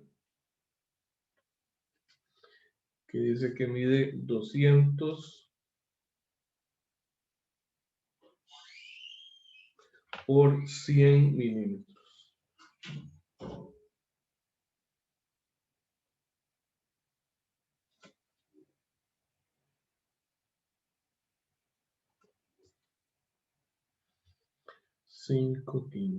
Entonces dice, para la viga y cargas mostradas, determine el esfuerzo normal máximo producido por la flexión transversal en el punto C. Ok. Nos dicen esfuerzo normal máximo en el punto C. No dicen a lo largo de toda la viga, sino dicen en el punto C.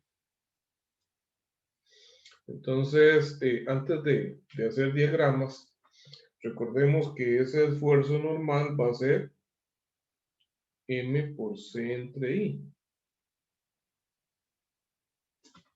Pero entonces, ¿será este el momento máximo que tenemos que utilizar acá?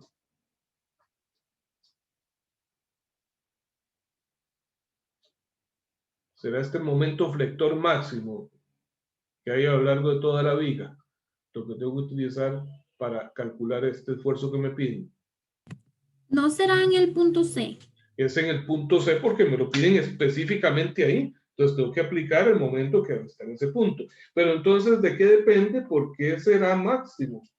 ¿Por qué máximo en C? Si ya me lo dicen justo en un punto, ¿de qué depende que sea máximo? Depende que sea máximo del valor de C. O sea, que es máximo, sabemos que los esfuerzos son máximos en las superficies inferior y superior, ¿verdad? Que si yo lo calculo más a diferente profundidad, o sea, más cerca del eje de simetría, pues que ese esfuerzo es diferente. A eso se refiere. Máximo es que sea entonces en la superficie y tanto superior como inferior, porque entonces habría un esfuerzo normal en tensión y uno en compresión. Sin embargo, como esta área transversal es simétrica, por aquí pasa el eje de simetría o este sería el plano neutro. La distancia C hacia arriba y hacia abajo es igual, entonces lo que cambia es signo, nada más. Bueno, entonces vamos a ver cómo se resuelve eso. Empezamos haciendo nuestro diagrama de cuerpo libre.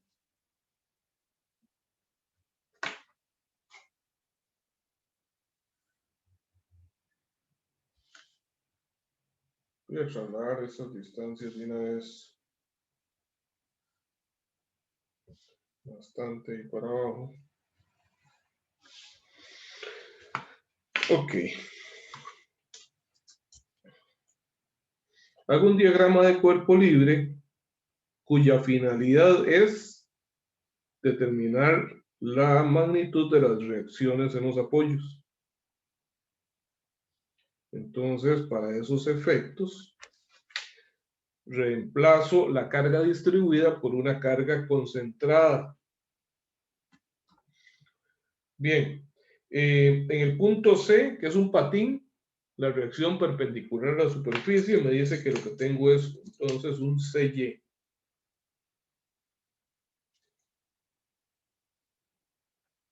En el punto A es un pasador, ¿verdad? Es un apoyo fijo, implica reacciones en X y en Y, pero al analizar el conjunto me doy cuenta de que no hay ninguna fuerza aplicada en X, de modo que solamente se mantiene el AY.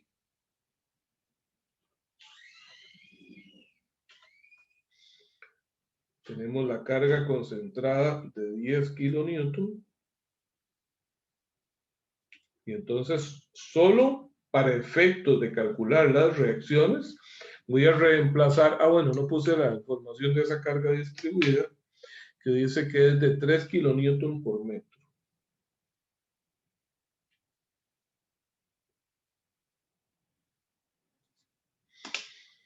Entonces, digo 3 kilonewton por metro por 2.2, me da 6.6 kilonewton, ¿verdad?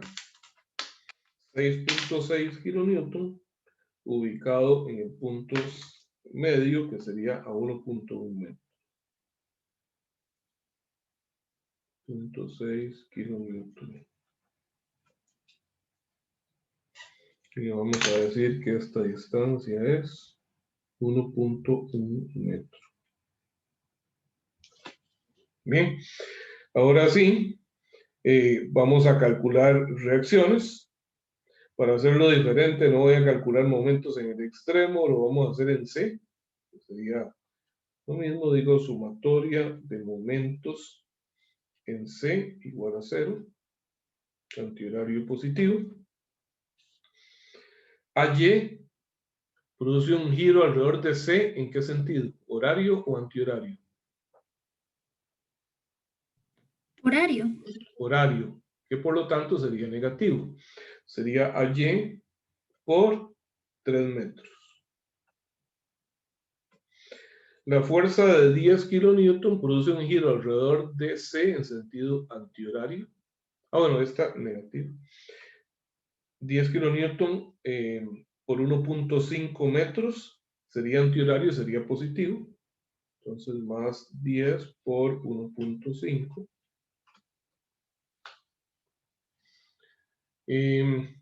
C lleno produce momento en ese punto. Y ahora la fuerza de 6 kilonewton produce un giro en sentido horario, sería negativo. 6.6. Y la distancia es lo que hay de aquí a acá, que también es 1.1. De modo que despejo a Y, pasándolo al otro lado, positivo, entonces me queda 10 por 1.5 es 15, menos 6.6 por 1.1, queda 6, sería 6, 6, 6, 12, 7.26, ¿está? 6.6 por 1.1, 7.26. Sí, profe. Y todo dividido entre 3. ¿Cuánto da? 22.26 entre 3 y me da 7.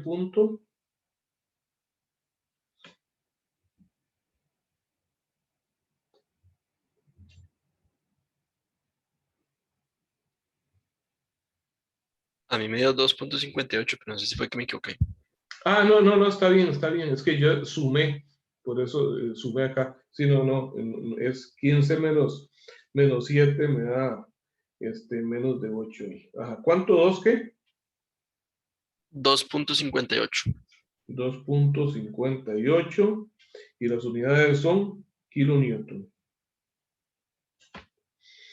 Bien, ahora con solo hacer sumatoria de fuerzas en Y igual a 0, determinamos cuánto es CY.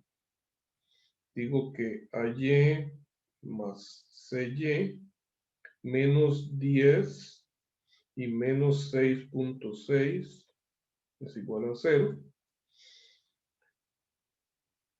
Despejo CY y digo que va a ser 10 y 6, 16.6 menos AY que es 2.58. De modo que CY vale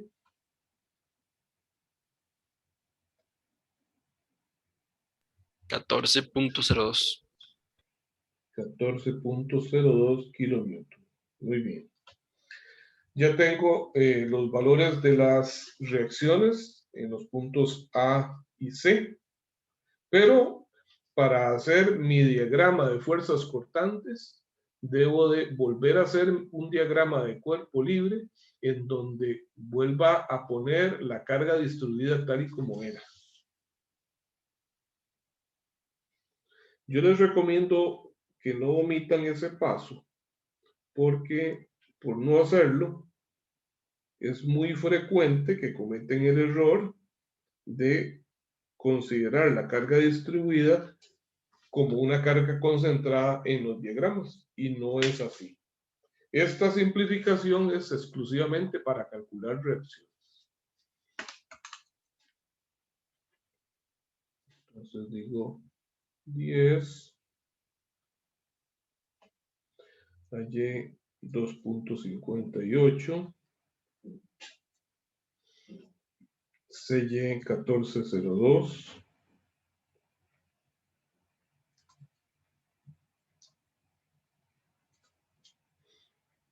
y la carga distribuida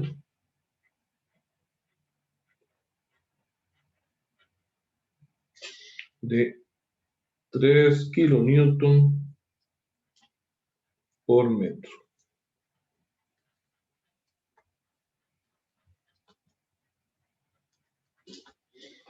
¿Estamos bien?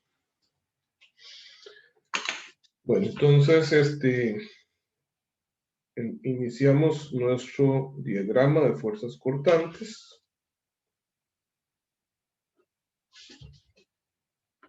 Voy a indicar las unidades, V en kilonewton. Inicio con AY, una magnitud de 2.58. 2.58, que se mantienen constantes hasta llegar al siguiente punto. Aquí bajo 10, entonces voy a llegar a menos 7.42, ¿verdad? Menos 7.42. Continúo constante, ahora sumo 14.02. Entonces, ¿cuánto será? Menos 7.42 más 14.02. 6.6. 6.6. Gracias. 6.6. Ok. Y ahora, a partir de aquí, empiezo a aplicar la carga distribuida, que va a ser a razón de 3 kilonewton por cada metro, que a lo largo de 2.2 metros me da 6.6 newton metro. Entonces, con eso llego a ser. ¿Está bien?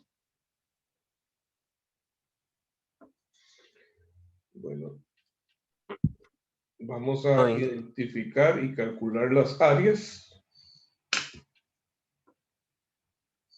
1, 2 y 3. El área 1 va a ser 2.58 por 1.5. Profe, Sí. la suma de la fuerza en CY, que es de 14.02, digamos, no sé si es por casualidad del ejercicio o debía dar 6.6, que da la magnitud de la Sí, distribuida. tiene que, recordemos que tiene que cerrar al final, ¿verdad? Todo tiene que cerrar. Si no hubiese dado 6.6, esto no habría cerrado en 0. Ok. Ujú.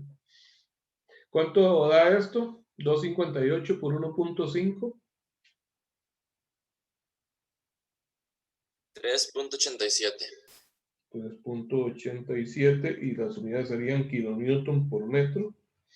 El área 2 es menos 7.42 por 1.5.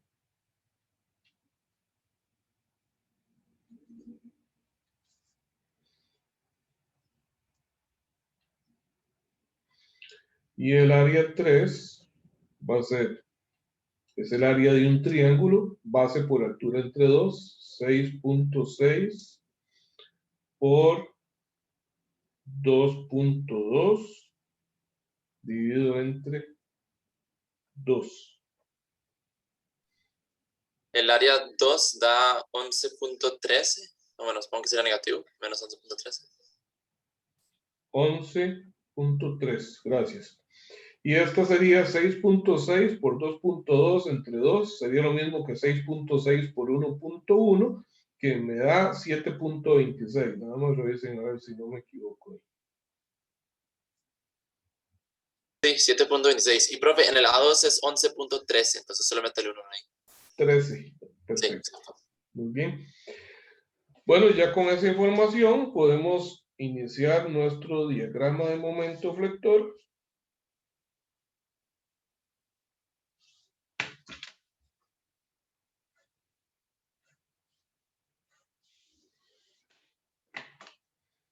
Vamos a indicar aquí las unidades, que son kilonewton metro. No hay ningún momento aplicado, entonces empiezo en 0, sumando el área 1, cuya magnitud es 3.87.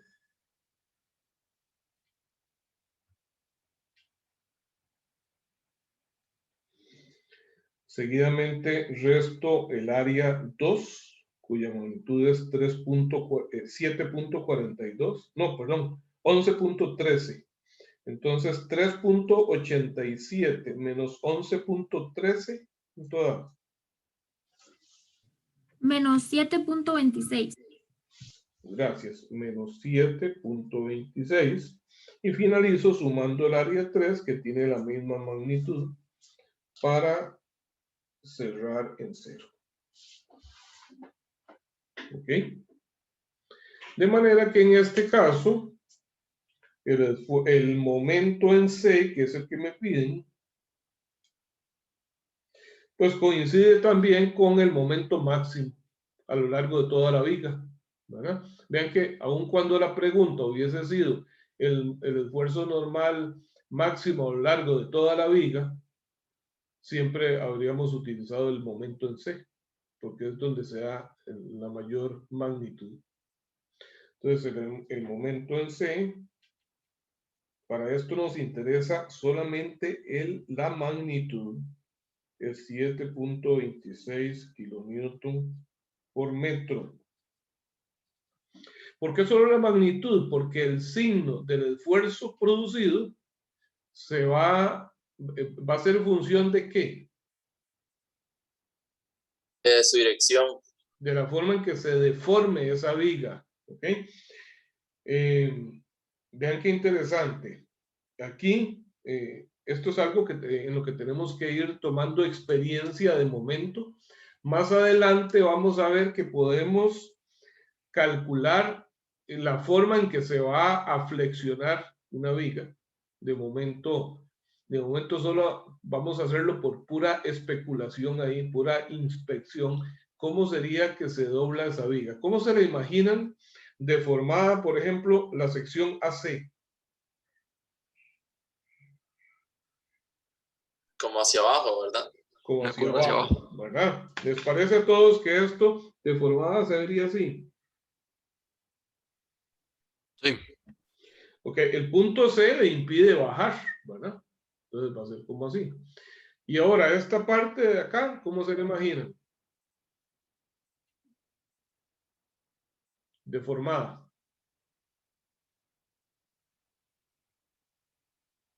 igual, Igual. como hacia abajo. Así, y en esta misma forma.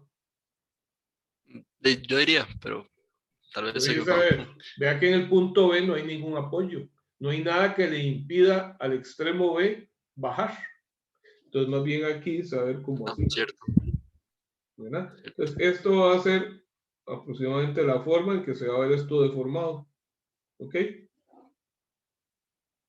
¿Les parece adecuado eso? ¿Correcto? ¿O lógico? Me parece lógico. Sí, claro, tiene sentido. Ok. Sí. Como les digo, por ahora esto se llama un análisis de inspección. Nada más es como, en función de las fuerzas, más o menos imaginarnos cómo se va a ver deformado. Pero más adelante, en otro capítulo, vamos a ver que yo puedo calcular cuánto es esta máxima de flexión acá y esta de aquí, por ejemplo. De todo esto, esto lo hice ¿para qué? Para pensar en qué forma, en qué estado de carga va a estar los puntos en C. Bueno, un punto en la superficie superior en C estaría en qué estado, en tensión o en compresión. Tensión. En tensión. En un punto que esté aquí arriba estaría en tensión y uno que esté por debajo estaría en compresión por esta curva. ¿Verdad? Bueno, sin embargo, como les dije, este factor C, que va a ser la diferencia entre la deformación por tensión y por compresión, va a ser iguales porque por la simetría del área. Bueno, ahora solo queda calcular el esfuerzo en C, que va a ser SMC por C entre I. El momento de inercia, que sería alrededor del eje Z, es 1/12 de la base, que son 100 milímetros, que es 0.1 metro, por la altura, 0.2 al cubo. Veamos cuánto da ese momento de inercia. Y el parámetro C va a ser la mitad de la altura, la mitad de 200, que es 100 milímetros, o sea, 0.1 metro. Ese I, profe, es 6.67 por 10 a la menos 5. 6.67 por 10 a la menos 5 metros a la 4. Y ahora solo sustituimos valores acá. Entonces digo que el sigma C va a ser más menos MC, que es 7.26 por 1000, ¿verdad? 7260 entonces, porque son kilonewton, por C, que es 0.1, dividido entre 6.67 por 10 a la menos 5. ¿Cuánto da? Voy. Digamos que 10.88 por 10 a la 6. 10.88 megapascales. Exacto. ¿Por qué puse más menos? Y lo reitero acá. Porque un punto aquí arriba, llamémosle un punto P, y aquí un punto Q. El punto P estará en tensión, entonces es este valor positivo, y el punto Q está en compresión, es ese mismo valor, pero negativo. Por el hecho de la simetría, de que la distancia desde el eje, perdón, no estaba viendo, que la distancia desde el plano de simetría hasta el punto Q y hasta el punto P es igual. Entonces no hace cambio en este valor, que es C. Entonces sería la misma magnitud en tensión y en compresión. ¿Está bien? Sí, Sí, correcto. pero Bueno, ahí justo son las 11 en punto quedamos. Pero una con eso. pregunta. ¿sí? El momento de C a B no debería ser una parábola. El momento. No, para ver. Sí, esto es, sí, tienes razón. Ya esto es de grado 1, entonces esto es grado 2, es así. Toda la razón. Muchas gracias por recordarlo. Esta sería la forma. Profe, Ahora, ¿por qué así y no así? ¿Cómo sé yo eso? sí, eso le iba a consultar. Va a depender Ujú. de la pendiente Depende de la pendiente. Esta pendiente es la negativa. fuerza. Cuando la pendiente acá en el diagrama de cortantes es negativo, entonces la, la parábola es cóncava hacia abajo. Si fuese pendiente positiva, digamos que saliera de abajo hacia arriba, entonces sería cóncava hacia arriba. Ok. ¿Está bien? Bueno, muchachos, muchísimas gracias por su atención. Nos vemos entonces el viernes. Recuerden, entonces la tarea del capítulo anterior es para este viernes. A usted, profe, muchas gracias. Gracias, Hasta luego, profe. profe. Hasta luego. Hasta luego. Gracias. Hasta luego, profe. Gracias. Gracias, profe.